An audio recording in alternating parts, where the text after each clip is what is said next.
Okay. Well, I'll begin by calling the meeting to order. Kathy, can you please do a roll call of the members? I will. Good morning, everyone. Kevin? Hello, Kevin Began, representing Commissioner Anderson from the DOI. Thank you. Michael? Here. Elaine? Here. Bela? Here. Eric? Here. Martha? We'll go back. Dimitri? Secretary? Here. Nancy? Good morning, Kathy. I'm here. Good morning. And Matt?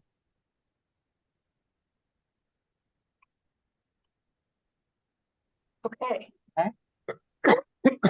Well, my notes say the first item is approval of the minutes, but first I'd like to welcome Bela to our hardy band of Connector Board members, and we're really excited that you're joining us, and welcome. Thank you. I'm excited to be here. And now I'll call for approval of the minutes of the September 14th meeting. So moved. Thanks, Nancy. Do I have a second? Second. Thanks, Eric. Okay, Kathy, roll call. Okay. Kevin? I need to abstain since I wasn't there.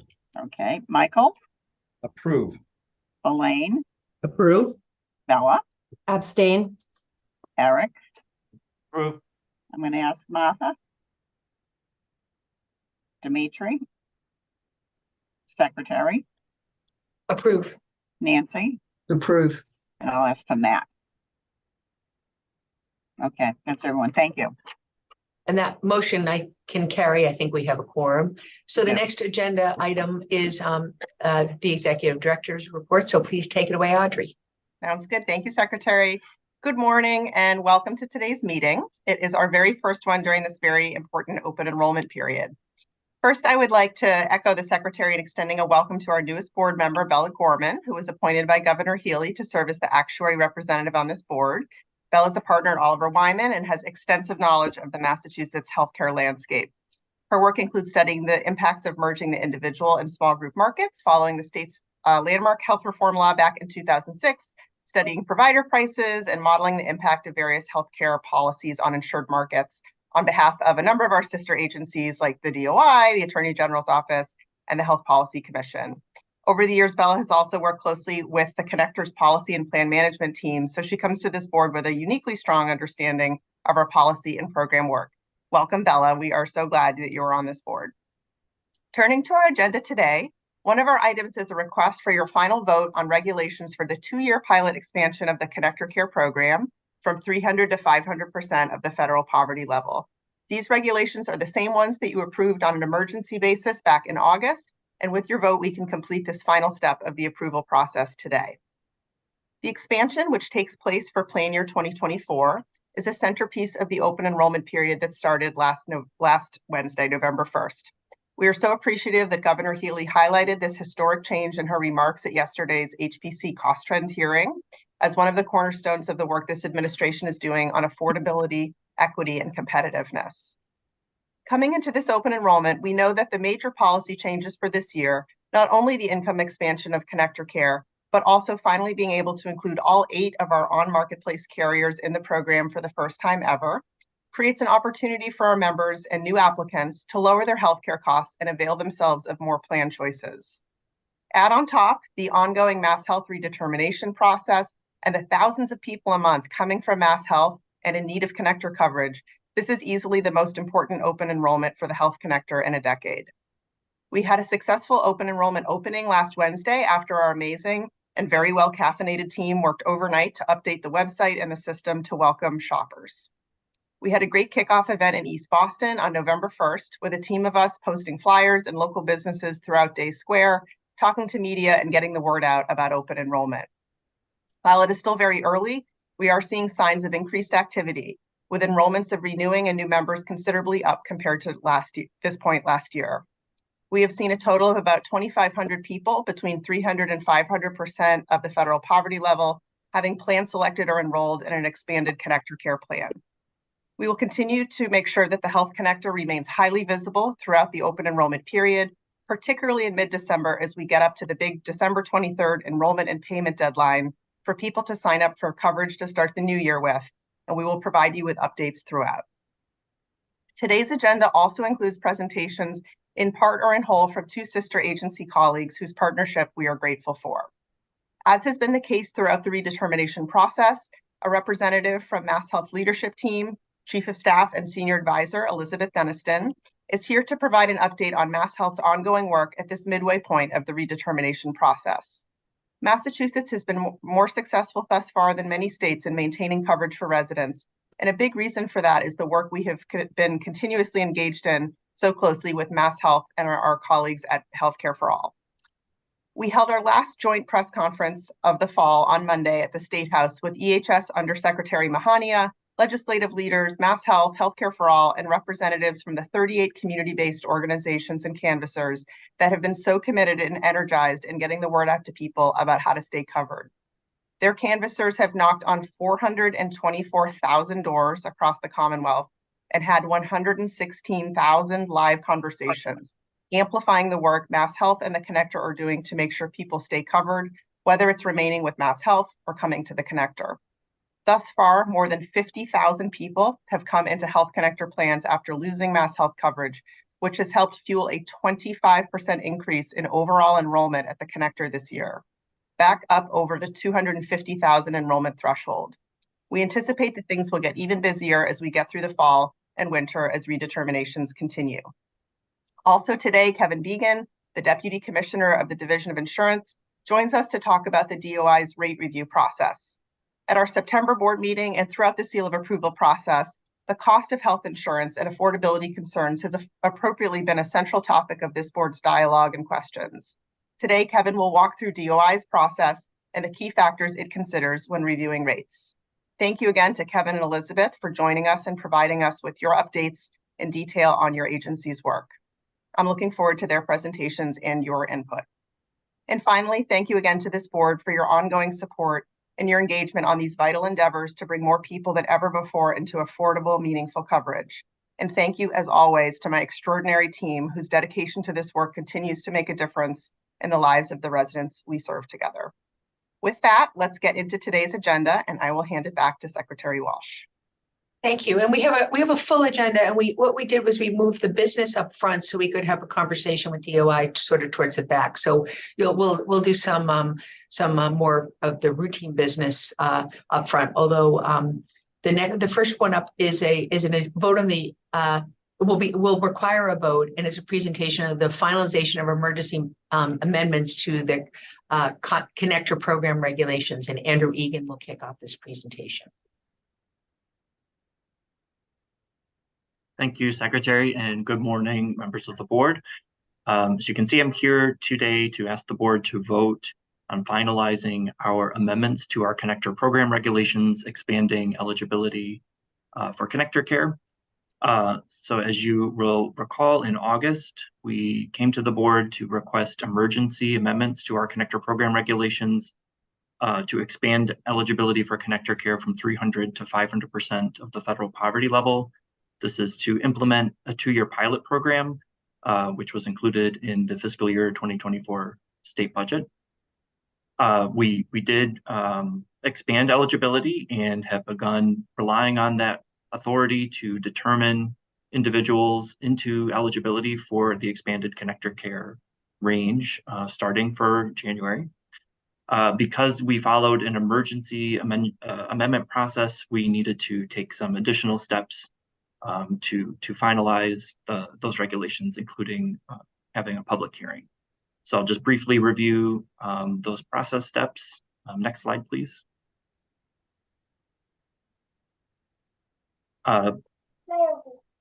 As we discussed in August, the State's Administrative Procedures Act does allow for emergency regulation process. It kind of inverts what we normally do, where we propose amendments, have a public hearing, come back to the board and ask for those amendments to be finalized. The amendments that we made, because they were made on an emergency basis, took effect immediately. And we then had 3 months to sort of complete the administrative requirements, which include having a public hearing. And either way, we needed to come back to the board to finalize those amendments. Next slide, please. So on October 25th, we did hold a public hearing. We did that via Zoom. to receive comments on those amendments.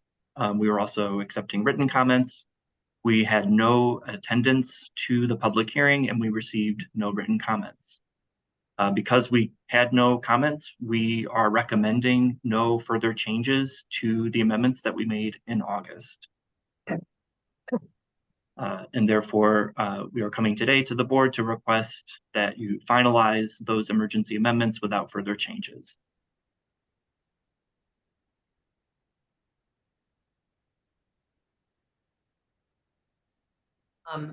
So I think that we need a motion for the vote that's on slide 13. The language is on slide 13. I won't stumble through reading it. We can all read.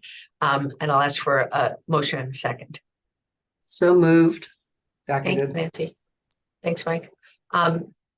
Kathy, can you please call for a roll call vote? Of course. Okay, Kevin, And vote yay. Michael, Yay. Elaine, Yes. Bella, Yes. Eric, Yes. Martha. Yes. Let me check to see if Dimitri's here. Nope. Secretary, Yes. Nancy, Yes. Matt. Yes. Thank you, everyone.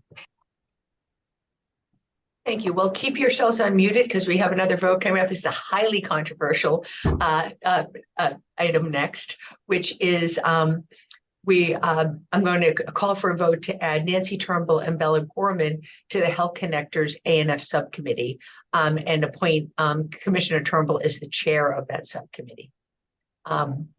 And I think we've talked about this in prior meetings, but this is the committee that will be responsible for the fiscal and administrative management of the connector. And I really want to thank Commissioners Turnbull and Gorman for stepping up to serve in this role. And if we can go to slide 16, we can see the language for the board vote.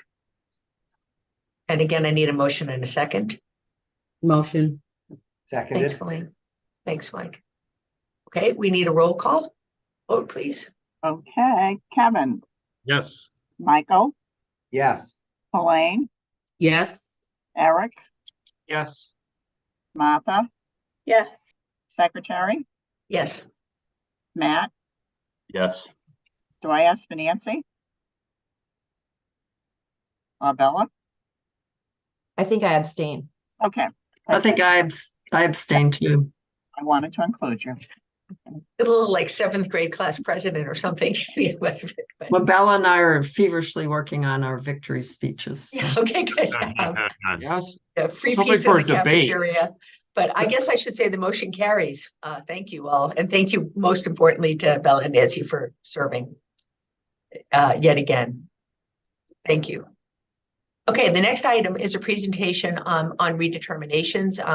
Marissa, Patricia, Jason, and Elizabeth Denniston from MassHealth will present, and Marissa, I think, is kicking us off. We're obviously in the feverish heat of this, so looking forward to the update. Thanks, Marissa. Good morning, everyone. Thank you, Secretary. So as we head into open enrollment, we continue to see steady growth in our membership consistent with our forecast as individuals transition from MassHealth to Health Connector plans. We're expecting this open enrollment to be a busy one, and we're focused on about 60,000 individuals who are eligible for a 2024 plan who would need to sign up for 1-1 coverage to avoid a gap once their MassHealth ends. I'll first hand off to Elizabeth Denniston from MassHealth for an update on their activities before the team runs through enrollment, outreach, and call center updates from the connector. Great. Thank you, Marissa. And good morning, everybody. I am Elizabeth Denniston, Chief of Staff at MassHealth, and it's great to be with you this morning. So I think this group is pretty well versed in our redeterminations effort, but we are about halfway through that effort to renew or to assess the eligibility of our entire MassHealth caseload that at the start of redeterminations was 2.4 million people. And we are nearing the halfway point in terms of numbers as well. We've initiated renewals and eligibility determinations for nearly 1 million members starting in April of this year. Since April, as expected, our caseload has decreased by about 75,000 members, 76,000 members, from 2.4 to 2.33 million. That is the net decrease. So that's new entrants, net of exits. In the most recent month that we have data, that's September of this year, we saw 48,000 members depart. In August, we had seen about 80,000 members. In July, 60,000 members. So we're seeing expected variation, but to ground this group, before the public health emergency, we would see about 50,000, 52,000 members depart per month. So there was high churn prior to the public health emergency, and so some of this is expected churn. Again, we're going to continue to see more departures as the redetermination effort continues. So I should have started off with this. I think that the grounding principle, and to repeat it and you know it, is our goal is to enroll and keep members on the caseload who are eligible, and prevent what we're calling administrative loss. We don't want people to lose coverage just because they don't respond. We're doing everything we can to reach our members and make sure they know you have a blue envelope, respond. And to the extent that someone isn't eligible, we want to transition them to other coverage through our colleagues in the connector. And so we are continuing that effort. I'll get to more of what we're doing on that front in the next slide. But overall, I think we have seen since the start, about of those members that have departed our caseload, about half are because we've confirmed they aren't eligible, and about half are because of procedural reasons, because they're not responding. Those numbers, we are continuing to work on those numbers. That said, we are well ahead of national averages on that front, where we are across the nation, about 70% of departures are because of procedural reasons. So I think that our outreach efforts seem to be working. As you know, we have a great dashboard that displays a lot more information, including age groups, and you can see that at the mass.gov/MassHealth Renew. Next slide, please. So here there are two main ways that we are trying to make sure people who are eligible remain on our rolls at MassHealth. And the first is, I think you're familiar with our auto renewal process. We also call it ex parte, but auto renewal means that we determine somebody's eligibility without requiring them to take any action. So we can ping national databases to look at the income and then say, hey, they're still eligible for MassHealth, they're going to stay on. We have been really aggressively pursuing flexibilities from the federal government to enhance the way we do those auto renewals, to capture more people. And we've seen really pretty great results from those flexibilities. So we've achieved an auto renewal rate of 75% for individuals under 65 who have not had their coverage protected during the public health emergency. And so this is the group where in the past year, we've been able to determine their eligibility. For individuals under 65 who had their coverage protected, meaning that in the past year, we have not been able to determine eligibility, not surprisingly, the auto renewal rate is significantly lower, below 10%, because we do expect a larger proportion of those individuals are not eligible for MassHealth. For the over 65 category, we had new flexibilities go into effect in September. And so I think we'll report back on those, but we're hoping to see those auto renewals rise in the over 65 category as well. Those are flexibilities that allow us to auto renew people with stable income and stable assets. We also, I think, we continue really to invest in our outreach efforts to reach people and make sure they know that they need to act now to keep coverage. And so we have a wonderful partnership with the Connector and Healthcare for All. And through that, canvassers have knocked on nearly 400,000 doors since April. And people are answering. they've seen a much higher response rate to those door knocking than other campaigns that they've done. And I think that's a credit to the fact that they are really sending people who live in the community to talk to other people in the community in their own language. They've also held 1,100 events. They're training additional CACs, people who enroll community assisters. And this is focused on the 15 communities with the highest number of MassHealth members. We're also leveraging our health plans, so our ACOs and MCOs, and they continue to do outreach efforts through many modalities, phone, text, and mail. We've also gotten a new flexibility from the federal government such that the health plan assisters can now help people renew coverage where that wasn't available to us before. And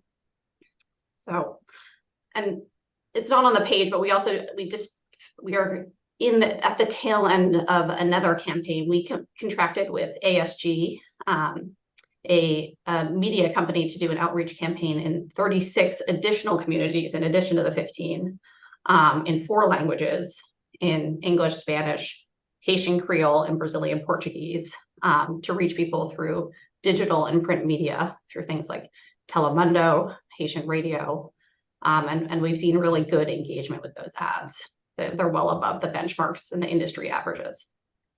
So next slide, please. So last, we continue to ask for everyone's help and assistance to make sure people know they need to act now to retain their coverage. So through your channels, please continue to send a message that if you receive mail from MassHealth, respond. So if you get a blue envelope, like the blue envelope is the renewal package, but if you get a white envelope from MassHealth too, because we also send things asking you to verify your respond.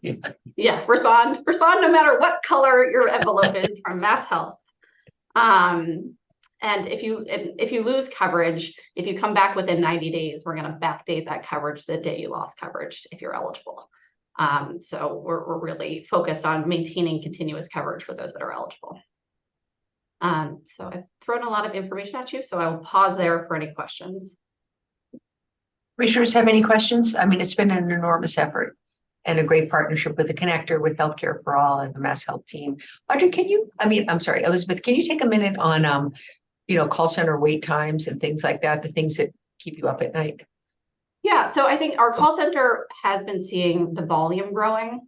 I have to get back to you with the exact number, but our wait times remain very low.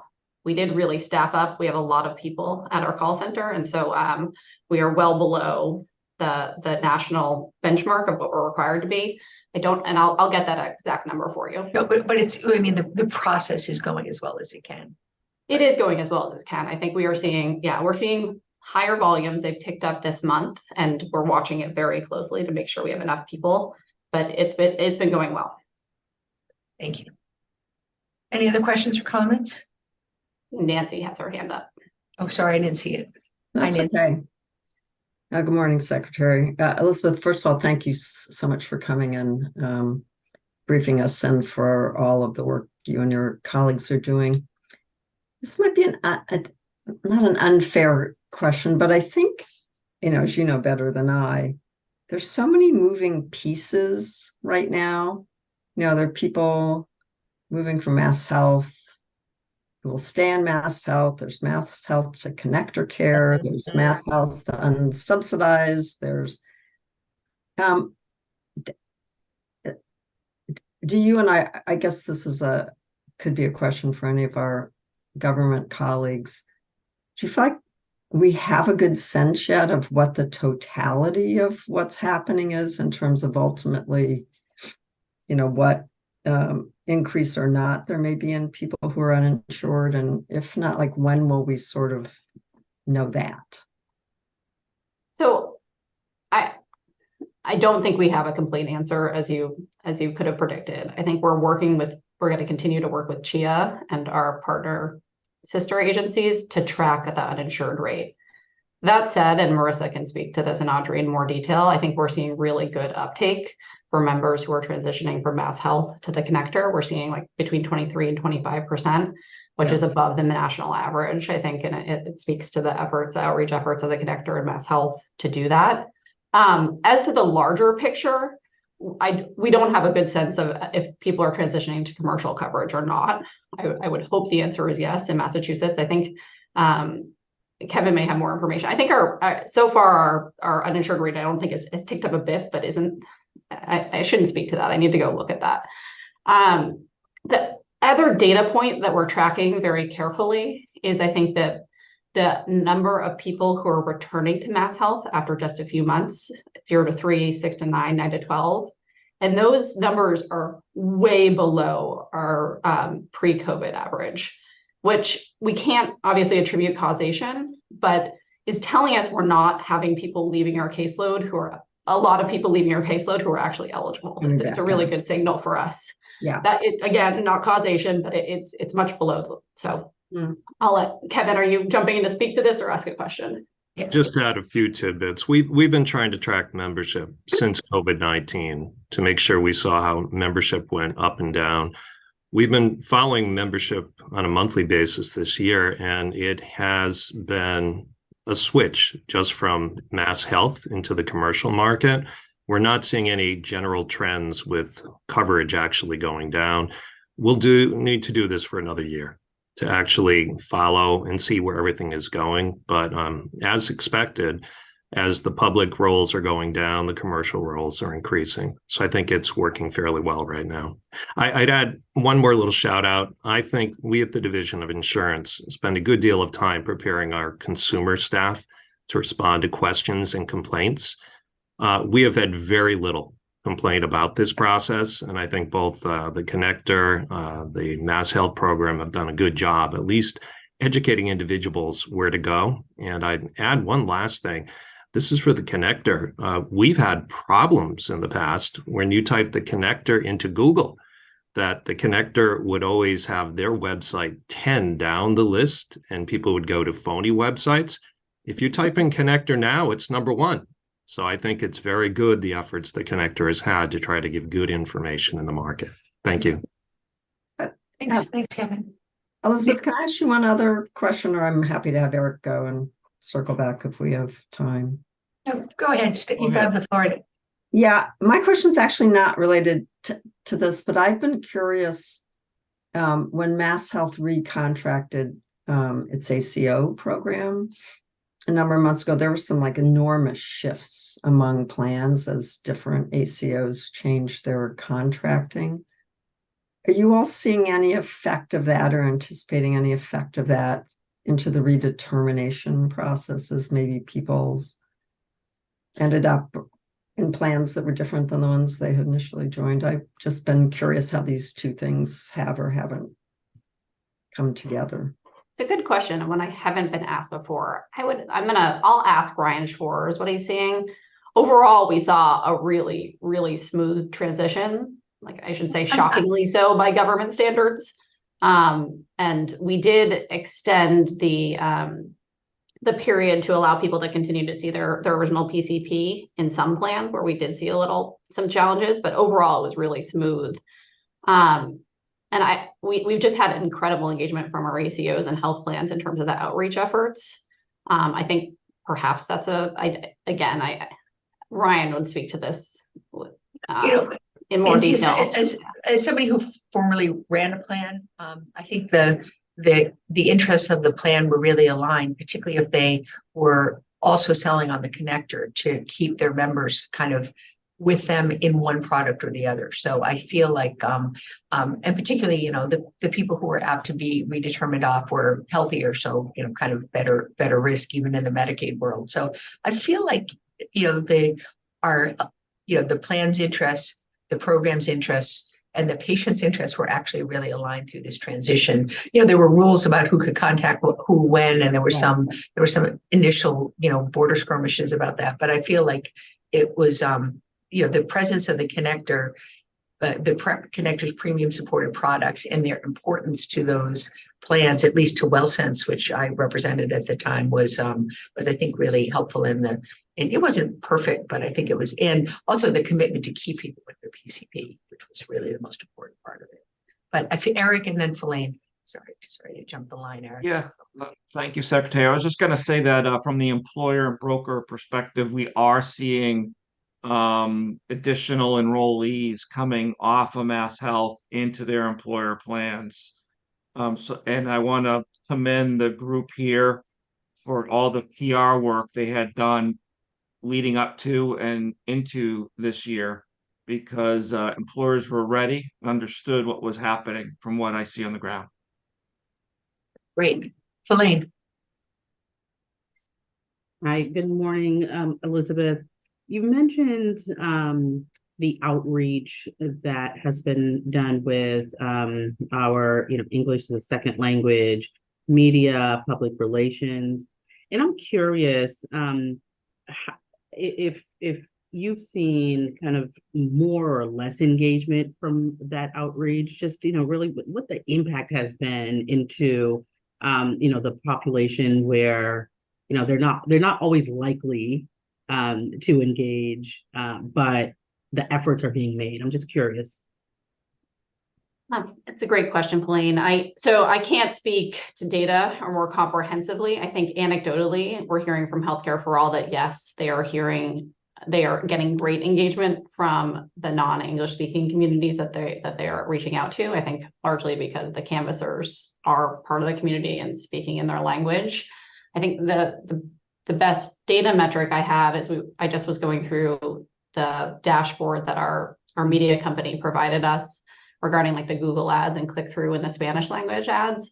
And they are there's really high engagement for the words MassHealth and retained coverage. People are clicking. So I think signals are yes, that we are really, and I think if you go to our dashboard, there's a checkbox for priority communities. Mm-hmm. And they're doing great. Oh, I shouldn't say great. They are doing relative to our other populations. Mm-hmm. It's indicating that the Healthcare for All outreach is working. So yes, I think we are seeing good engagement. That's important. Thank you so much. And Matt. So as a large employer, or at least the health plan sponsor of large employers at the GIC, as I'm listening to this, I'm pinging my staff about how much we can tell about individuals who, when losing MassHealth eligibility, enroll in GIC coverage for which they're eligible. And I believe we should be able to tell that. We've earlier this year, we did do a training effort for our GIC coordinators who are housed at the different state and local agencies that purchase coverage through the GIC, to inform them that loss of MassHealth coverage would be a qualifying event to join the GIC. I believe we typically, I think as a matter of sort of determining their eligibility, we would capture what coverage they have lost that would make them eligible. So to the degree that we have a window into that, happy to share that back with Connector staff. Just wanted to add that. We might be one of the few employers, I think, who may be able to capture that at a scale that might be helpful. Matt, we very much value that data as well. And I should say the same to Kevin, to the extent you're seeing upticks in the commercial market. It's a good indicator for us that people are transitioning to commercial coverage. My concern is, and I don't know how we could get at this, is what kind of commercial coverage they're transitioning to. Because if you go from MassHealth to a high deductible product and you're, low to middle income, you're functionally uninsured. So I think that I'm a little worried that people might feel they have similar coverage and they don't for, higher cost medicines or copays and deductibles, that they've never had experienced. So I think that the plan structure will really matter for people, and hopefully employers are offering, maybe limited networks with lower copays and deductibles or something. But I think that will be the next frontier for us to sort through. And it may be a way to, the connector could maybe potentially fill in with a product that is lower cost. And I think what were you guys calling a connector for business or something? Well, Health Connector for Business, there are offerings for, the small group market, but we're thinking about particular sort of value-based designs in that space. Right. So, okay, I know we have other parts of this presentation, and I want to make sure we get to Kevin, who's we've been talking a lot about you, Kevin, so it'll be great to hear from you. So, but let's there's more here, right, Marissa? Yeah. Yes. Okay, thanks. That's right. So through early this month, we've had over 50,000 individuals move into Health Connector coverage after losing MassHealth, or about a quarter of the people who were found eligible for a Health Connector plan. This has contributed to overall enrollment growth a bit under 25% year to date. Of note, we can account for another 14% of those who qualified for our health plans as having reported that they have or have access to another type of coverage, so we aren't expecting them to shop. We believe this is likely an undercount as well, and that other individuals who have taken up employer coverage or employer-based or other coverage just didn't update their applications, didn't respond to their renewal, and they're not planning to enroll. While we've been generally pleased with our progress so far, we want to make sure that we're continuing to put everything we can into reaching people if they still might need coverage. To do that, we have a few observations about what's working based on populations where we see a higher proportion of eligible individuals enrolling. First, we know that subsidies really matter. We see much stronger uptake among individuals eligible for ConnectorCare, with about half of them enrolling compared to our 25% overall. We do know, though, that it's been challenging for people to go from no premium MassHealth to a connector plan with a premium. So we're working to make sure that everyone's aware of what the premiums are in ConnectorCare, rather than assuming they're unaffordable, and that there are premium waivers available for ConnectorCare members who are experiencing extreme financial hardships. Second, we see higher than average enrollment among members with an assister, either a navigator or a certified application counselor. In particular, we're seeing strong enrollment among populations who prefer a language other than English, to your question earlier, Fellaine. And this is especially true when they have an assister. And for example, we've been seeing enrollment among eligible Chinese speakers around 60% compared to that 25% average. And finally, here, our messaging highlights the availability of free and in-person help already. But beginning in December, we'll use flexibility provided by CMS this year to share contact information for eligible individuals who don't have assisters with navigators in their communities so that they can outreach them and offer them help.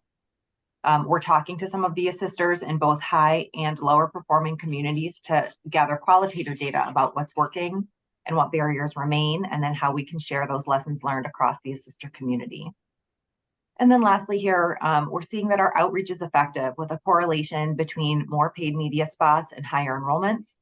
And over 2/3 of new members and eligible individuals in our summer surveys recalling a variety of messaging that they received. We'll continue to use all those outreach avenues that are available to us to raise awareness and remind people to enroll. And then in addition to looking at subpopulations within our data, we're also looking to other states and finding that we're performing well among our peers. There is a lot of variation though. Each marketplace is responding to a different unwinding strategy and population coming from their Medicaid agency. And there are differences where some states have integrated applications with their Medicaid agencies like we do, while others receive flat files of account data that are transferred to them from a separate Medicaid system. So in this chart, I've included overall state-based marketplace data, marketplaces with those integrated Medicaid applications, and then highlighted 2 peer states that have relatively similar populations and policy dynamics to us, Washington and Maryland. And so this is marketplace data from April to July that was published by CMS last week. The bars reflect the population of individuals that lost Medicaid, broken down by whether they selected a plan, qualified but didn't select a plan, or didn't qualify for marketplace coverage.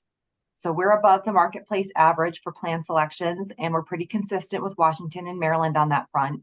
But you can see we had a much higher population of people who didn't qualify for connector coverage, which is largely driven by MassHealth's prioritization of renewals for individuals who turned 65 during the pandemic. So more often they had Medicare, and wouldn't be able to enroll with us. And so this is the kind of dynamic that I'm referring to, where each state has a slightly different approach. And so as Medicaid agencies have tailored their plans to their populations, the marketplaces are seeing that kind of trickle through in the enrollment trends that they're noting here. And so we expect to see shifts in this data as more months are added. As again, this is just through July. And as it will reflect a different mix of members, we'll see some different trends emerge. But let me pause there and see if there's any questions on these trends. Marissa, would you mind explaining again why we have the aberrant bar seems to be that 36%, the consumer's not QHP eligible. Would you just explain one more time why we're high on that? Sure. And Elizabeth, welcome you to jump in here, but many of the individuals who were selected early on in this process were people who had turned 65 during the pandemic. And so if you qualify for Medicare, you wouldn't qualify to enroll in a connector plan. And so you would be found not eligible for our plans and not actionable by us. So when we're looking at, who could we have enrolled, we have just a different mix of people relative to who was selected for their MassHealth renewals in those first opening months than other states did. That would have to be it would have to be a lot of elders to make. I mean, maybe I don't know, but we did over-index. We're indexed towards the turning 65 population in the first half of our redetermination effort, and so that's why we're seeing that larger proportion of people who aren't eligible. And didn't we have to pull it back because of the MSP? There was an issue there, right? I think they might be not related. Are you thinking the ex parte issue? Yeah. So we are deferring. That's not related. Okay, I have them jump. Yeah, I won't get into that because I know you talked about it last time. Okay. Any other questions? So since you prioritized the older folks earlier, we think these numbers are going to stabilize towards the end of the year. Is that the inference? Yeah, I would expect to see a lot of movement within these across other states as well. Some states prioritized people who they thought would move to a marketplace plan. It's a very different experience. We also saw, as noted, this ex parte issue we've discussed before. Some states have paused procedural terminations in their Medicaid space, which means there are fewer people flowing downstream to marketplace plans. So I think all of this will stabilize the farther out we get. And as states complete their redetermination processes and get to everyone, we'll start to see some shifts in this data. And Marissa, did we have going into this projection on what this chart would ultimately look like? I don't know that we thought about what this specific chart would look like, but we did look at how many people we thought we would be enrolling from MassHealth based on who would be selected when, and we are tracking relatively closely to that, those forecast numbers. Great, thanks.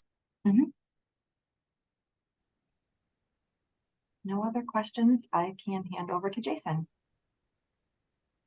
Thanks, Marissa. Good morning, everyone. We do continue to meet the volumes of communications necessary to reach newly eligible people. We're confident we're going to continue to meet those demands going forward. Direct communications are sort of the second phase of redeterminations messaging after MassHealth and Healthcare for All. Encourage people to update their MassHealth accounts, as Elizabeth sort of detailed earlier. We continue to target those who are moving out of MassHealth and are eligible for Health Connector plans. We're using similar style designs as MassHealth and Healthcare for All, and we're sticking with the consistent act now and stay covered call to action. We cast a wide net of communications through a variety of channels. That makes it more likely that we're reaching a newly eligible household through at least one channel based on available contact information, and we can land on a preferred channel more easily as we come from different angles. When we are able to track the effectiveness of communications, the results have been favorable so far.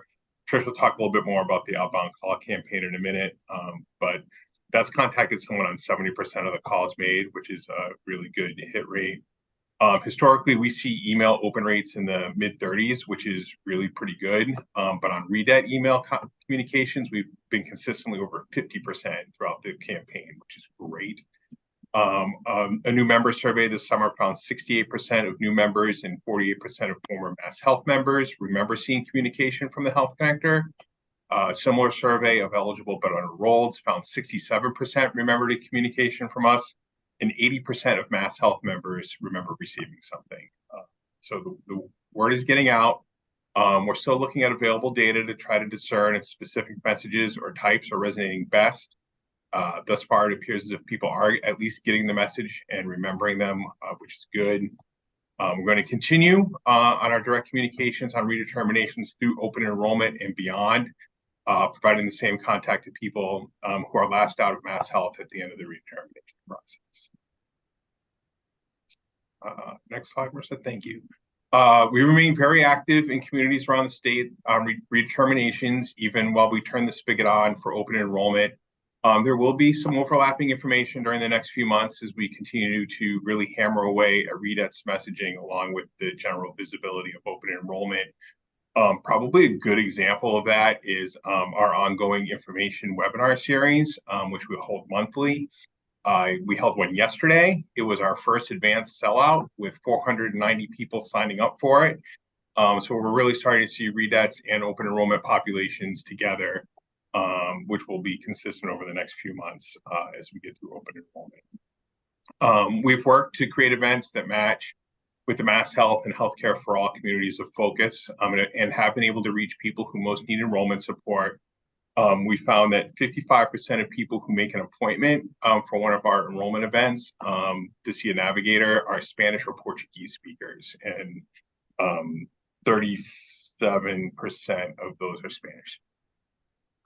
Sorry, Mike, we have a question? Yes, I didn't mean to interrupt exactly then. It turned out it took me a long time to raise my hand. But this is a general question for this discussion. So first, I think that all the outreach stuff is really outstanding, and everything that's been said, you know, from the last presentation and this one really suggests a lot's being done in the Commonwealth to make sure that people aren't losing coverage during this sort of somewhat unique time. My question is, a lot of this has been focused on reaching out to individuals to get them to sign up, which is reasonable. Is there any outreach to the providers that typically serve these individuals? So if someone's showing up, they might get sort of the healthcare system itself might be able to say, hey, you know, there's this coverage option for you. You might lose this coverage. You might get this coverage. You don't have coverage. You could get this coverage. How much do we focus our outreach on the providers in the communities that we're kind of targeting? Because sometimes I think they might be a useful point of contact. Yep, so we have made material available to providers, particularly community health centers. We've reached out to the Mass League to make sure they have materials on our side. And I'm pretty certain that MassHealth has done the same for the first half of the redetermination process, but Elizabeth may or may not be able to confirm that for me. Yes, I think, Jason, we've been leveraging our CHCs. We have issued an ask to all pharmacies to post. So if you go into a pharmacy, you're hopefully seeing Renew. We just sent out a big communication with our toolkit and flyers to pediatricians. And so we are, I think, probably more we can do with our provider network, but we do use our providers and leverage them to get the word out as well. And I do think that they would have a strong incentive to make sure that their patients don't have a lapse in coverage. So I think there's really aligned interest there, particularly for the people that really need care, which is for whom coverage is obviously most important. So great, thank you. Of course. Couple other notes real quick. Our press conference at the State House on Monday was our 9th of the year with MassHealth and Healthcare for All, along with in-community organizations and canvassers. Monday's event was really great. There were representatives from about 30 CBOs on hand to celebrate their work. So that was a really good one to sort of end this round with. I would assume we'll be back at it sooner than later with more press events. Our paid media continues to add another layer of visibility to the Health Connector's availability and the Act Now state covered messaging. We are including that Act Now state covered messaging during Celtics games and pre and post game. And it's only 6 or 7 games in the season, but clearly the Celtics are pretty popular. I've heard anecdotally from a number of people that they're seeing the spots during the game. And we actually have a meeting this afternoon to discuss phase 3 of the paid marketing as we review what's been done to date and consider adjustments to best meet the population we need to talk to. If anyone has any questions, happy to answer. If not, I will pass it over to Trish.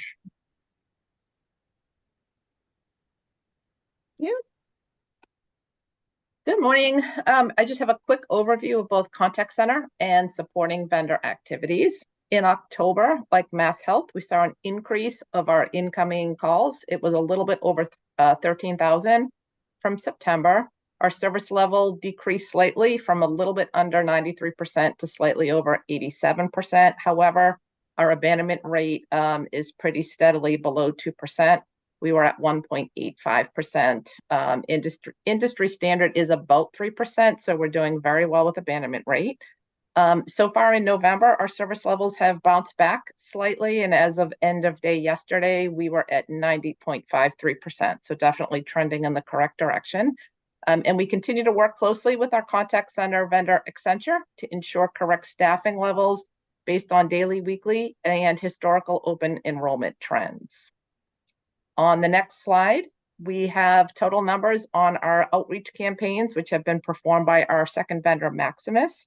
Since July, they have spoken to or left a voicemail for over 200,000 individuals, which is, as Jason said, about 70% of the contacts that were provided for them. So definitely a very good hit rate for at least leaving a message or speaking with a member or potential member.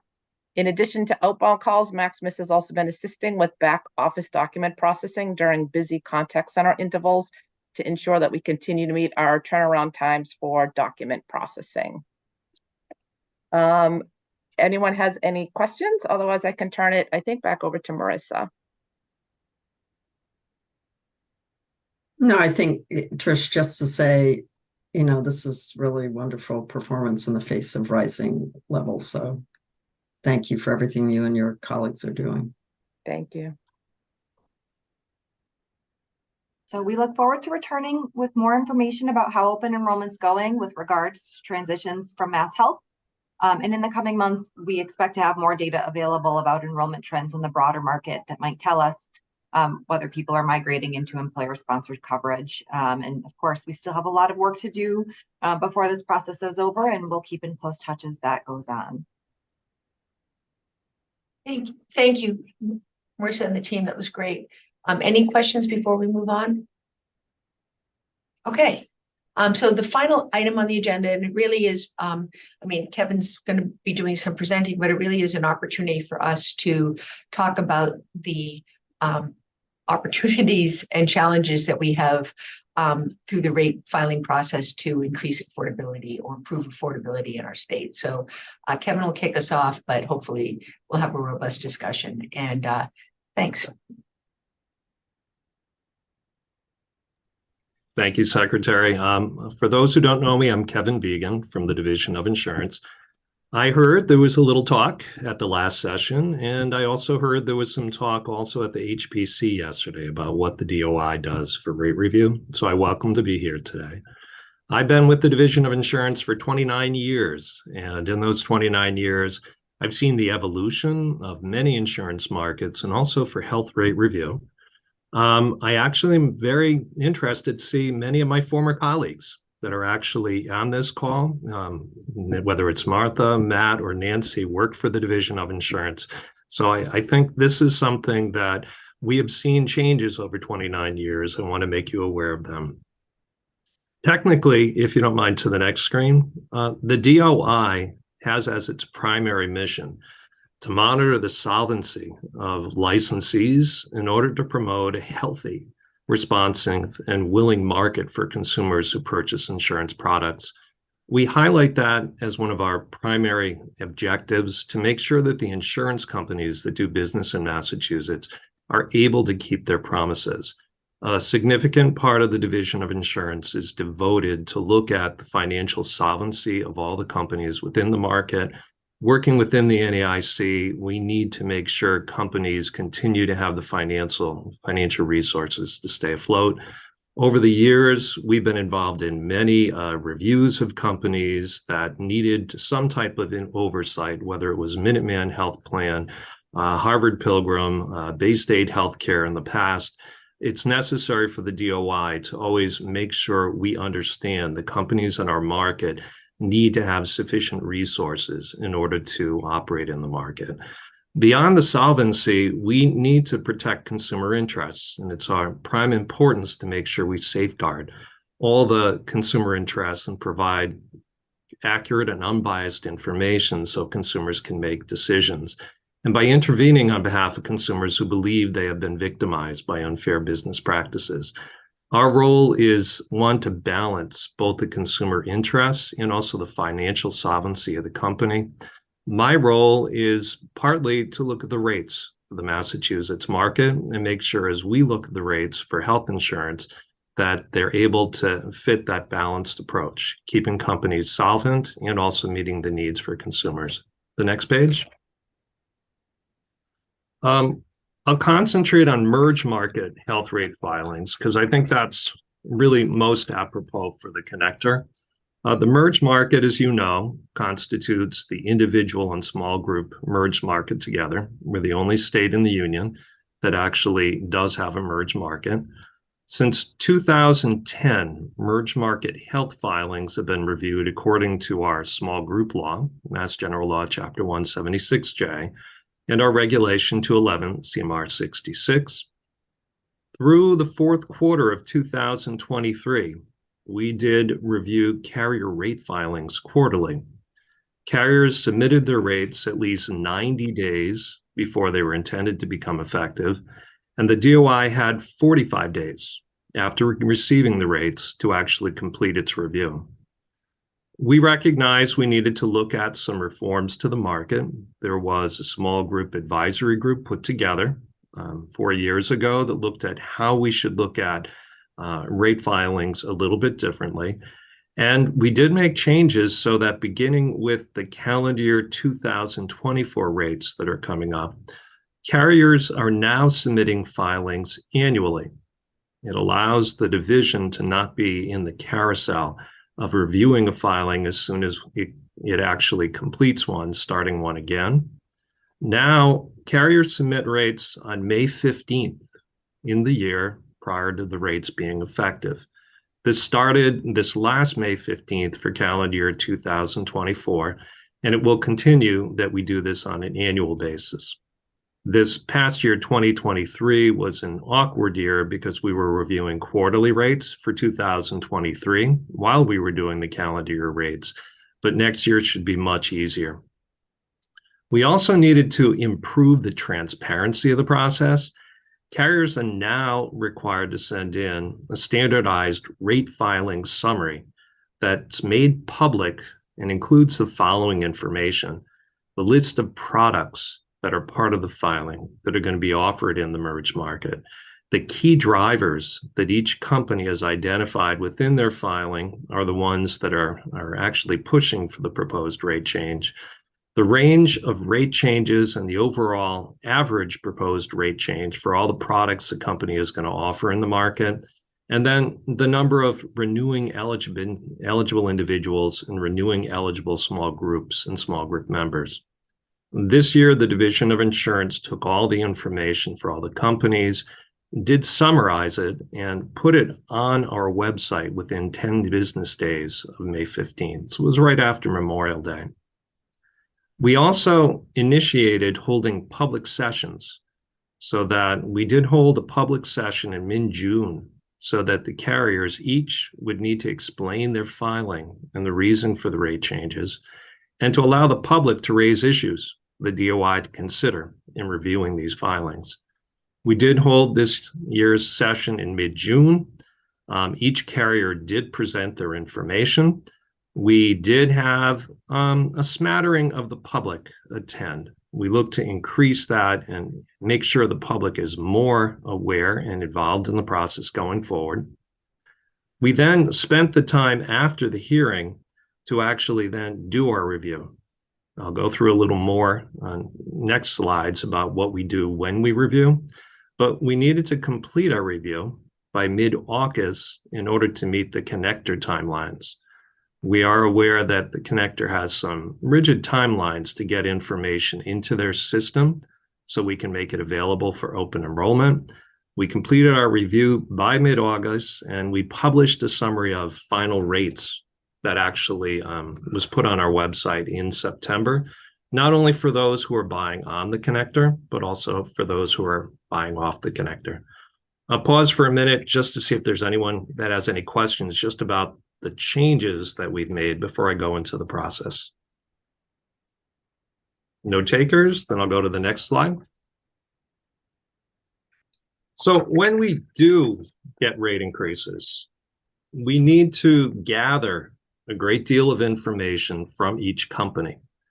And working with our consulting actuaries, working with the companies, we've identified a standard data sheet that the companies do need to send in whenever they send in their filings, with detail presented in a consistent fashion regarding their membership, their projected membership, their claims history and their projected claims history, their administrative expenses, and their projected administrative expenses, and then all the actuarial assumptions that they have about those claims trends, about risk adjustment and how that affects their rates, taxes, their contribution to surplus needs, and other expenses that are part of the filings.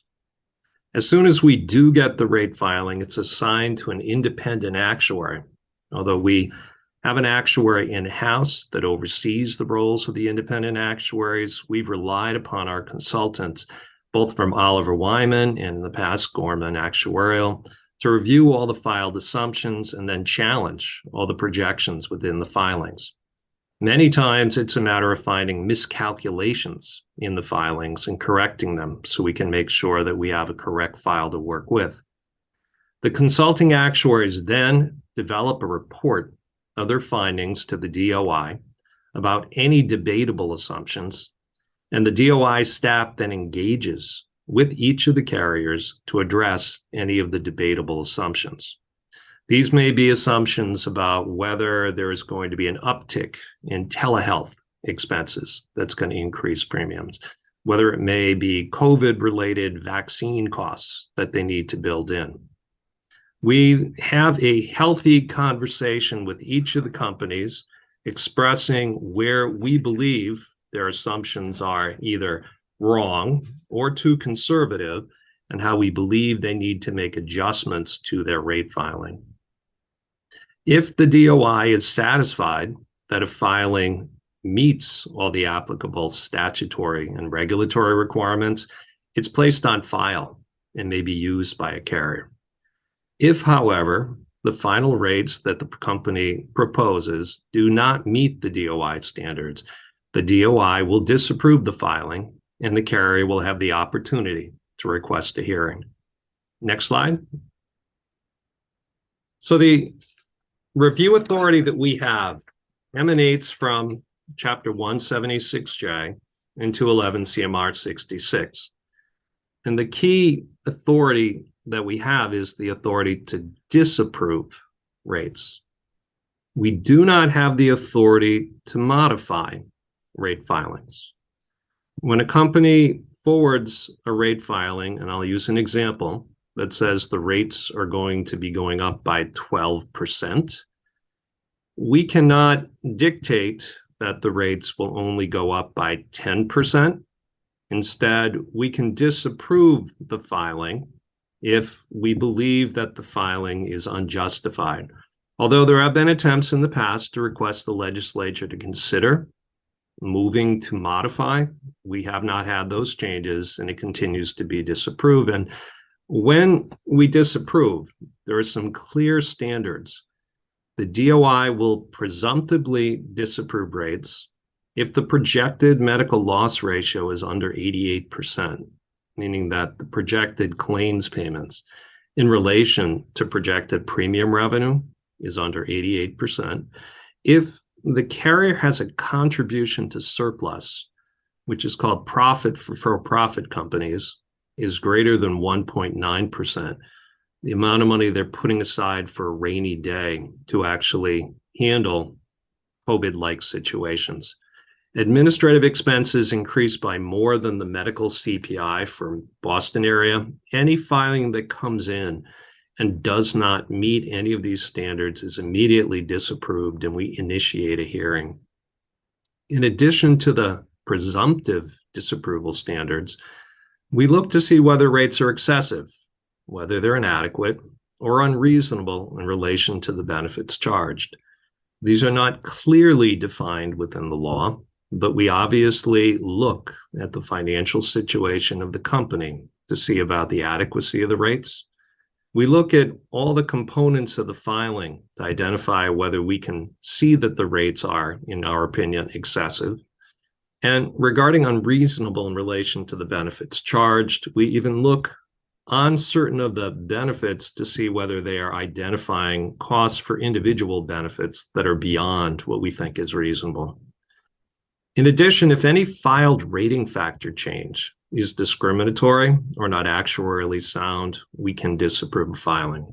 If a company, for example, identifies that they're going to increase the rates for Worcester County in a way that does not match up to what is reasonable from an actuarial basis compared to what they charge for Suffolk County, we can actually disapprove the rates. If the Division of Insurance does disapprove a carrier's rate filing, the DOI must state its disapproval reasons in writing. The carrier may then request a hearing about the validity of the disapproval reasons.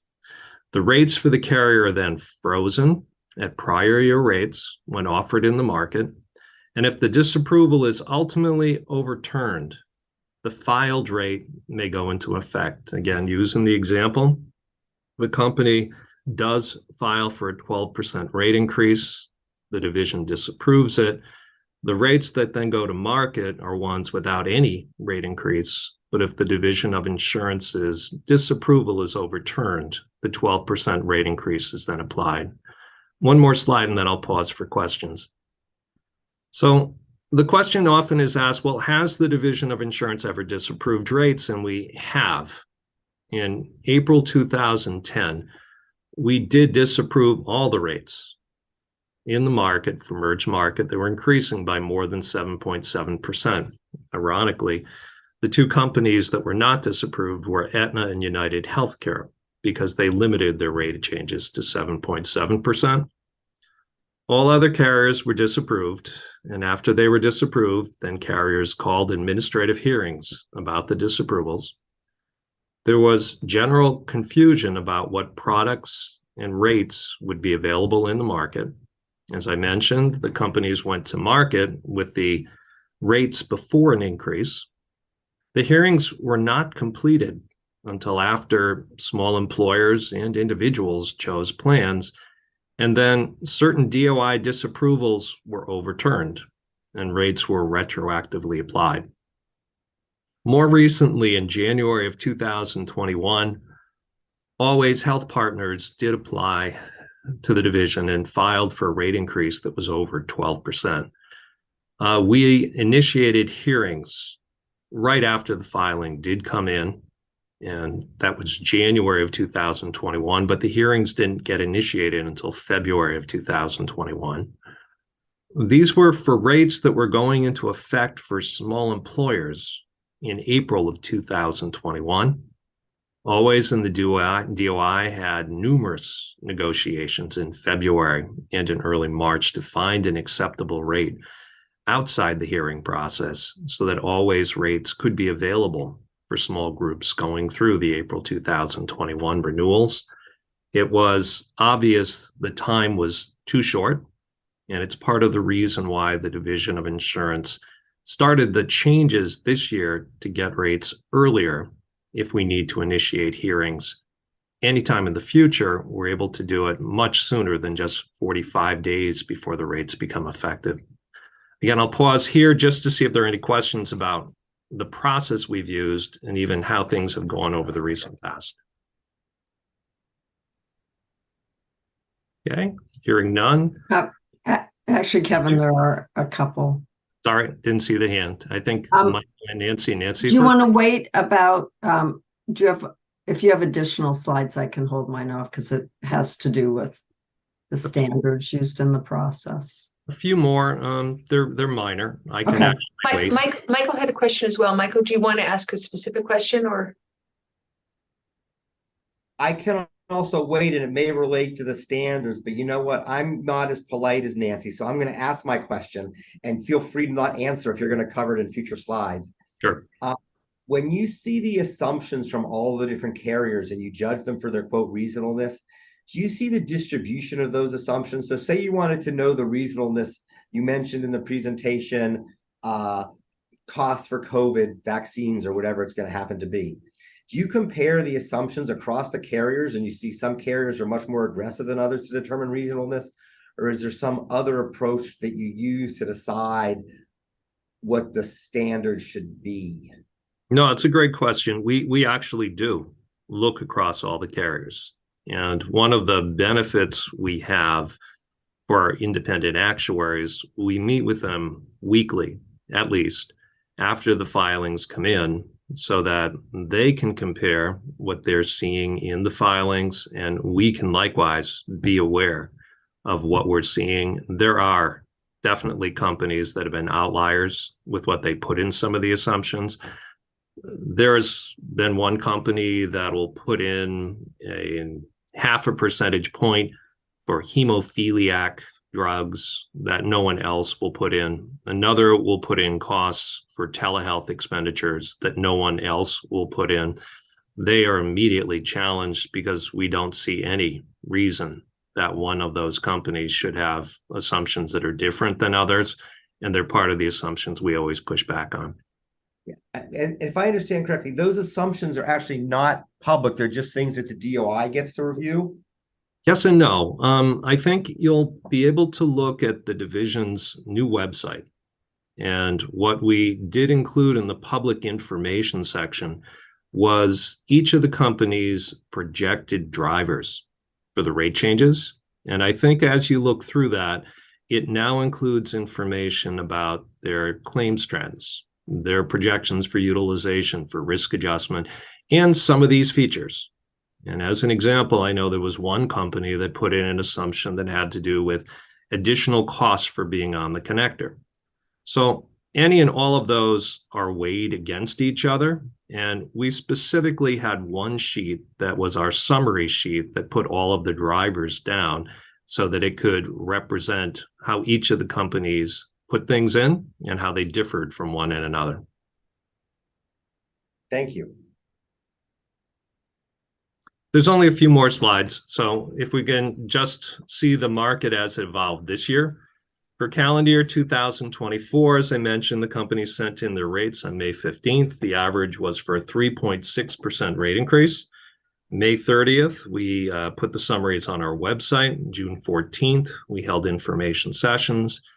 On August 23rd, we completed our review. There were a couple of companies that needed to make some significant changes that we found in their filing, and they made them, and we completed our review on August 23rd, and the final rate increase was for an average of 3.24%. As you can see from the table, it did vary company by company, and some of the companies actually had a decrease. Others had an increase that went as high as 9.95%. Next slide. One too many. So it did change by company. And we need to look at each company's filing separately because they each have different costs, different networks, different utilization, and we need to look at them to reflect the carrier's expectations of all of their claims expenses. It was clear from all of the reviews for all of the companies that utilization was returning to pre-COVID levels, whereas there was definitely a drop in utilization. For COVID, it's all returned to the levels that were in place for 2019, and in some cases grown. Most of the carriers highlighted their increased pressure for providers to negotiate higher unit costs to reflect the costs of new preventive activities, such as in behavioral health, employee salaries, and the increased use of high-cost technology. Again, preventive activities also had to do with COVID prevention.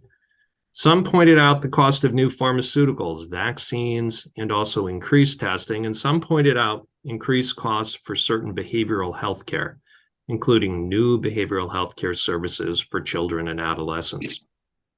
As we complete our review, we look to point out all the assumptions we have problems with, but we're looking at the overall rate change when we're trying to decide whether to disapprove a rate. If you can return back one more slide. Our overarching need is to make sure we do look at the entire filing, but we do concentrate on where the final average rate change is. It is not something that, again, we have the authority to modify any filing. If I did believe, for example, they were too high in one category by 0.5%, I cannot identify they need to remove that 0.5%. I can argue, which I do during my negotiations, they do need to reduce it, but ultimately, short of disapproval, the best I can do is negotiate to where I think I can get the best deal for each of these rate filings. We will have disapprovals in the future, I'm sure, but it is something that our process has not been able to modify things. We are aware other states do have it. And this really is the process we go through and we're trying to even work on for 2025 at this time. So I think I'd stop there. Thank you, Madam Secretary. Take any questions anyone has. So I think Nancy, then Matt, and we'll go from there. I'm sure we'll have a number of questions. That's great. Kevin, thank you very much for coming and talking to us. And as somebody who's an ex-regulator myself, much of what you said, resonates with me. Some of what you said, either explicitly or implicitly, to me brings up recollections of often when I was at DOI feeling like we did not have the authority or the tools to deal with the situations that confronted us. And you mentioned that, I think, at least implicitly, in talking about only having the authority to disapprove rather than modify, contrasting that with authority in other states. So I'd be really interested in hearing what other authority or tools do you think would be helpful to DOI? And as part of that, I know yesterday at the cost trend hearing, HPC recommended that DOI start incorporating affordability standards into its review of rates. And I wonder if you think that that would be an additional authority that would be welcome at DOI to deal with some of what you're seeing. Thank you. I think first and foremost, the authority to modify would be something that would give the Division of Insurance much more power than we have at this point. There have been times over the last few years where we've had disagreements with companies about their conservatism and how they're making assumptions that we're not sure we would agree with. However, due to timing and due to other constraints, we identified there really was not the opportunity to go through a full-blown disapproval process. With the modify, it would open up much of our real authority going forward. Regarding affordability, we strive as we go through all of our filings to make sure we are bringing them to the lowest possible level that's reasonable. I think we'll always look to see with any affordability standard that it's set up in a way that we understand what the actual level would be when we incorporate it. I think our overarching concern is to always make sure we take into account not only affordability, but also adequacy of the rates. So we'd never want any affordability standard to actually be set up that may actually create problems from a financial solvency point of view. So I think we welcome the debate. We think HPC's discussion of adequacy should actually be brought into the calculations, but we need to always just balance between adequacy and affordability.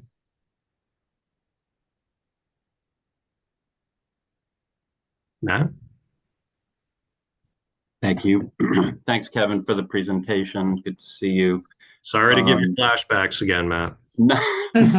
Well, what's interesting is that the process, of course, has evolved a good deal since I was there. So much of this is new. And I think, what's really helpful about the changes made to the process is the level of increased level of transparency and the opportunity for other stakeholders to be informed, but also inform the process, which of course is a difficult balancing, as you've noted. So I know this was only the first year that you've instituted these new measures of posting the summaries and holding the hearings. Can you talk a little bit about the hearings and the degree to which other voices have sort of engaged in this process, or what was the participation in those hearings like? That's kind of a new feature here, and I'm interested how that played out. So I'd start with the information on our website. We know we need to improve it, and we've already started working with consultants, carriers, and advocates to increase and improve the level of information we have on our website. We see this as an evolutionary process, and we welcome any input from members of the board about things we could include within our website to make it easier for individuals to really react. We know actuarial filings are, unfortunately, for actuaries, and it's needed to come up with things that are much more easily understood. I would say our first sessions, even though they were widely publicized, were not well attended. I would say that we probably had less than 100 people who actually did listen, and fewer than 5 who actually made comments regarding the rate filings. We see a need to engage some in the advocacy and also the provider community to understand the wealth of information that's there, listen to their thoughts about how to collect more information, and look for them to come and participate in these sessions. I welcome any thoughts about engagement and bringing individuals in. I think our biggest takeaway is, although we presented information on our website, it's not easily understood, and we need to do more to actually make it better understood so that more may be willing to engage. Kevin, this is Kate. I had a question on plan design. I understand that you can only reject rates, you can't modify them. Can we do we have any place to weigh in on from a consumer protection standpoint on what, like when is a deductible too high, as an example? Or is it the same broad category of is that under the modification? And then I want to, did I cut you off, Eric? Your hand's still up. I didn't mean to. And then if I did, sorry. And then the other question I had was, as we think about affordability in the state, the numbers are really getting staggering. I mean, it's beyond, it's like we can't look away from them. It's like racial disparities. So how do we, what additional legislative, do we need to file legislation? Does the governor need to file legislation? Do we need to because everybody's sort of nibbling around the edges on this, and are there tools that you need that you don't have? So and to me, I think if we could protect the consumer more, that's probably easier legislation to pass than tell insurance companies how to run their businesses. But obviously that displays probably a provider bias. We do spend a good deal of time going through every product that's filed. We need to make sure that they meet every mandated benefit and provision regarding provider networks. Regarding deductibles and cost sharing, we look at those and we do confer with Connector staff to make sure that products, when they're considered to be available in the market, are consistent with the standard guidelines that the Connector has put in place. We have not, to my knowledge, advised or approved any product that goes beyond what are the standard product designs for the Connector. We will look to the Connector if there are changes in the future to make sure that we push products to be within that area. But affordability is definitely an issue.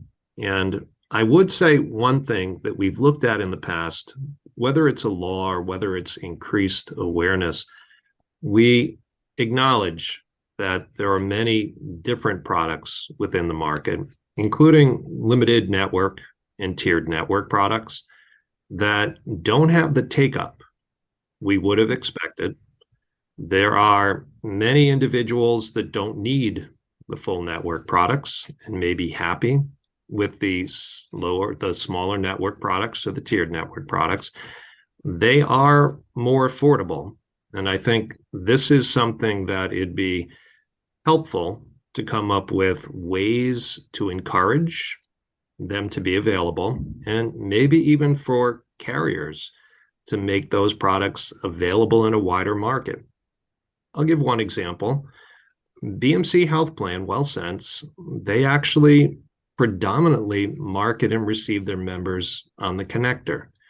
I think if more small employers were aware of the BMC's offerings, they may be more willing to consider it, and they are lower cost options. So I think anything we can do to make products more aware and available to the consumers in the different markets, the more they may be willing to actually consider more affordable products. Can I just add one clarification? I just want to clarify something Kevin said about product design with respect to cost sharing. The Connector does not invent cost sharing levels. That comes from the Affordable Care Act and metal tiers. So while we do design products and we work with the DOI on those, products in the merged market that have higher levels of deductibles are bronze plans. And that's a construct from federal law. And that's something we've been kind of raising red flags about over the last few years as we've seen cost sharing and deductibles growing there. I just wanted to clarify that the issues we're seeing around rising cost sharing is not something invented or constructed by the Health Connector. We're sort of moving with that market around those parameters. And it would just also note on cost sharing in a different sort of policy hat that the Health Connector wears around the individual mandate and coverage standards, that we've worked hard to keep deductible limits down for what coverage can meet minimum creditable coverage. So that's a space that we have some levers to, because we continue to be really concerned about deductible levels and cost sharing and that kind of exposure. Appreciate that. My apologies if I was trying to give an impression that it wasn't on the federal front. Eric, sorry to jump in front of you, man. No worries, no worries. It was a good conversation. Just a comment and a question for Kevin. One, appreciate your willingness to consider affordability as part of the overall process, but also recognize that, and I think there was maybe a comment in the chat box that got to this a little bit. You're probably a little bit limited if we don't like a rate because it's high, but if it's actuarially sound, you know, you got to look at the actuarial background and not whether we, from a policy perspective, like what the number is. And so just want to recognize that you have somewhat limited ability to protect the affordability if the drivers of the rates are justified. So we have to really work at a on the inputs. I mean, the drivers of those costs. I mean, I agree with you, Eric. The only thing I'd react, we push the companies regularly to do everything they can to push back on the rate negotiations with the providers. We acknowledge that there probably is more that can be done. We know the HPC is continuing to look at ways to find provider cost increases to be limited. We recognize the providers are likewise under the gun with many of their staffing and other resource needs. It is something that we think there's more we and the HPC can do to really see how the negotiating process does work. And even the fact that carriers do it every 3 years with different companies is something that maybe should be looked at to see whether that impacts whether or not it feeds on unit cost increases. I think there's a good deal that can be done, but to your point, we need to look at adequacy. And if it does mean that the negotiated rates do lead to a certain level, we need to make sure the companies are able to pay their bills. And related to the slide that we're looking at here, I know that the carriers have some sort of limited opportunity to come back on a quarterly basis if things change.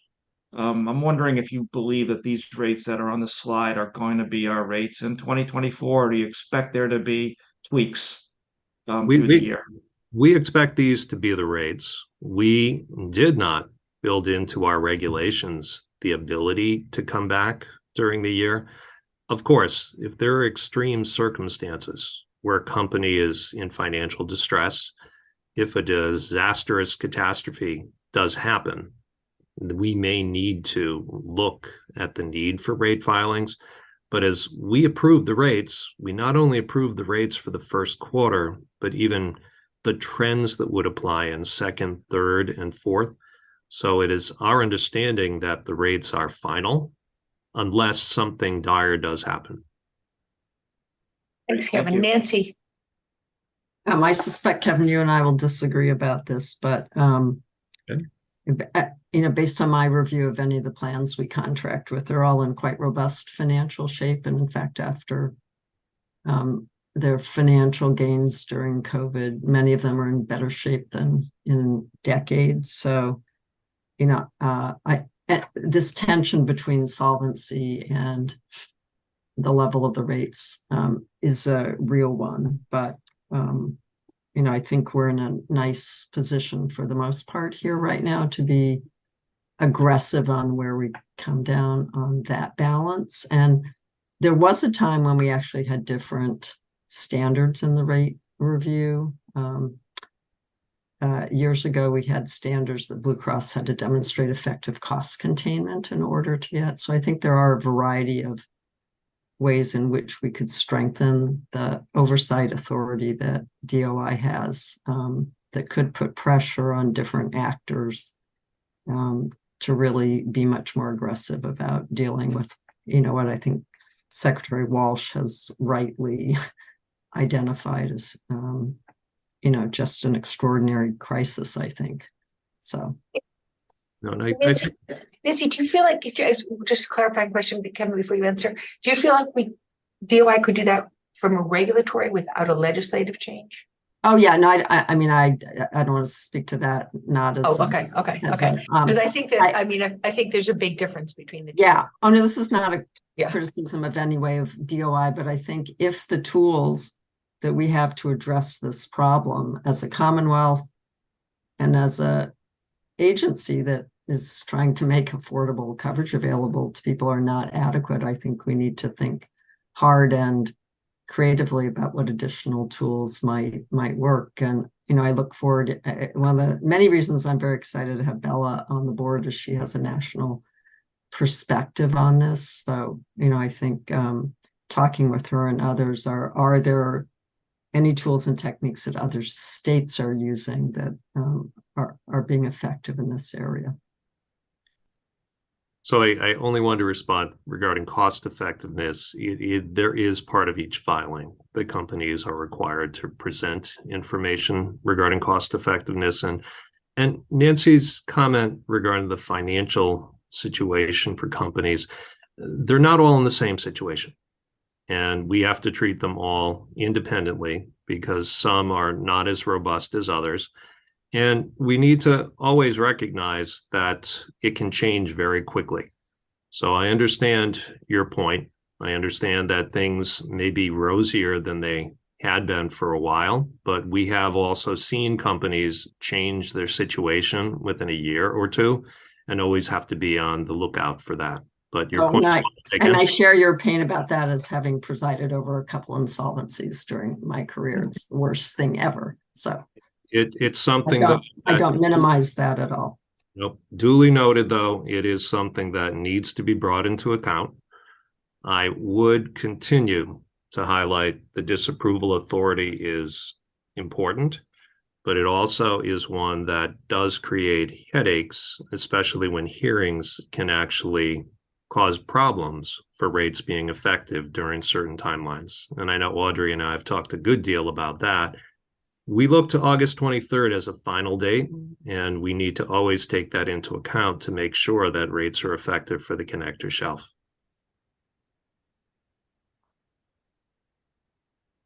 Any other questions, Kevin? Any other questions? I really want to thank you for coming and helping us understand this part of the business we're attempting to help the connector manage. I think my next official act, if there are no further comments, is to ask Kathy, ask for a motion to adjourn, which is always a hearty endorsement. I'll move it. Any second? Second. Yeah. Thank you. And then Kathy, we need a roll call. Absolutely. Okay, Kevin, Yes. Michael.